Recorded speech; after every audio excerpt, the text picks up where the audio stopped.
Hi, I'm Dave Chesson of Kindlepreneur, and as you probably heard, Amazon made some major changes to their category system. Unlike before, where you would just select by SACs and then could go and add up to 10 more categories through a form, Amazon now shows you a list of Amazon categories and you can select 3 and that's it. Sounds pretty simple, right? Well, not really, because there's a lot of pitfalls and issues that authors need to know about in this new system. So, in this video, I'm going to talk to you about the 3 secrets to the new Amazon category system, as well as a game changer that's going to help you in selecting categories with this new information. But before I get into that, if you haven't already, go ahead and hit that YouTube subscribe button to the right, as well as the little bell icon so as to get notified when my next video comes out. And with that, let's begin. Okay, so as many of you know, Amazon overhauled its category selection process. Now, you can go into KDP and select actual Amazon categories instead of by SACs. Furthermore, you get 3 to choose from and no more. There is no more form for you to fill out to add categories like we used to. Simple, right? Well, there's actually 3 things that you absolutely need to know about when you go to do this. Secret number 1. Out of the categories listed in KDP to choose from, 54% of them are actually duplicates of others. Here's an example. Books listed in the following category strings, which you can find them all in KDP as different selections, all go to the same category. Now I know what you're thinking. You should probably avoid duplicates, right? Well, not exactly. Because when you select a duplicate, first, Amazon won't allow you to select another duplicate of that category, which is nice.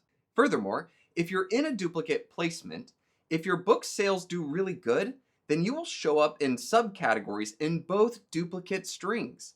So knowing which ones are duplicates and the possible category strings you can be a part of is actually a good strategy. Secret number 2. Over 27% of categories listed on KDP are what I call a ghost category. Now this is a term I made up, but I think it really describes these very well.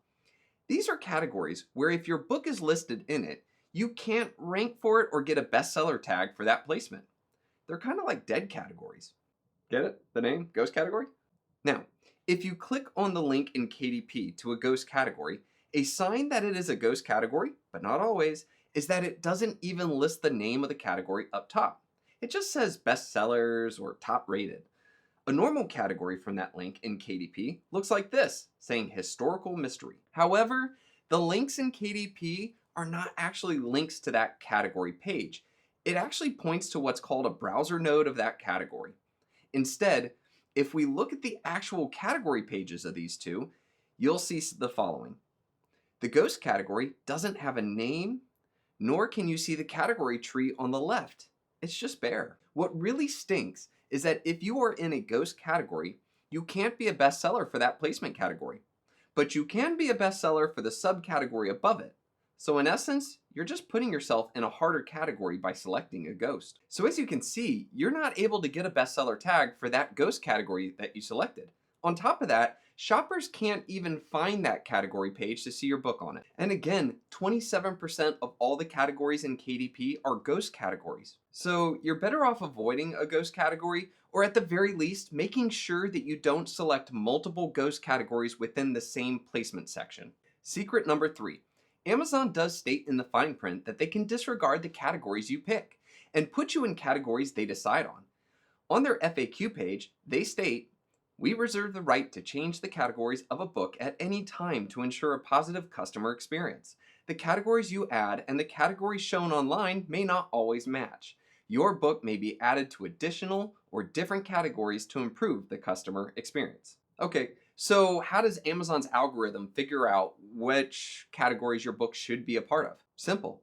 They're actually using the keywords that you put into your book, in your 7 Kindle keywords, to decide if your book actually fits that category that you're selecting. Furthermore, if they're seeing that you're using certain keywords and it's a good fit for another category, that's where they're also using that information to put you in more categories. Now, I know that might sound like a lot, and for some of you, maybe some of those things kind of went over your head. No problem, because I just updated my How to Choose Categories article to not only reflect this information, but to break it down in bite-sized pieces and give guidance on how you can choose categories going forward. And if you'd like to see that, I'll put the link in the description below the video. So with all this information about secret 1, 2, and 3, duplicates, ghosts, keywords, etc., How exactly are authors supposed to figure out what category is a duplicate, what category is a ghost, and which keywords should they use? Well, Rocket's new category feature is going to do exactly that.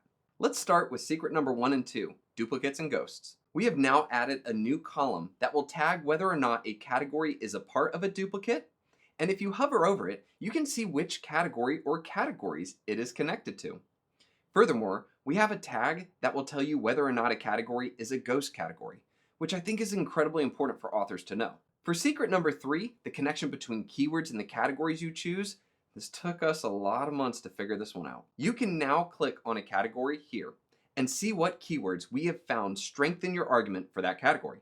This will not only help you improve your argument for staying in the selected categories, but can also get you possibly added to more categories and can serve as a place to gain ideas for keywords in the future. As a matter of fact, I now recommend that authors use 1 or 2 of their 7 Kindle keyword boxes for their category keywords. Like I said, I know that can be a lot, but this is really incredible information for authors to know, especially when you go to select your 3 categories. And it's a bit surprising that Amazon even has things like ghost categories, but then again, we've seen a lot of problems with them. Like for example, some of these categories even have names that say something like name later. And maybe Amazon's gonna improve things or change things over time. And if they do, I'll stay on top of it. So make sure that you hit that subscribe button so that you'll know when the next video comes out, so you can stay on top of Amazon and their crazy changes as well. And with that, I'm Dave Chesson of Kindlepreneur, signing off. Cheers.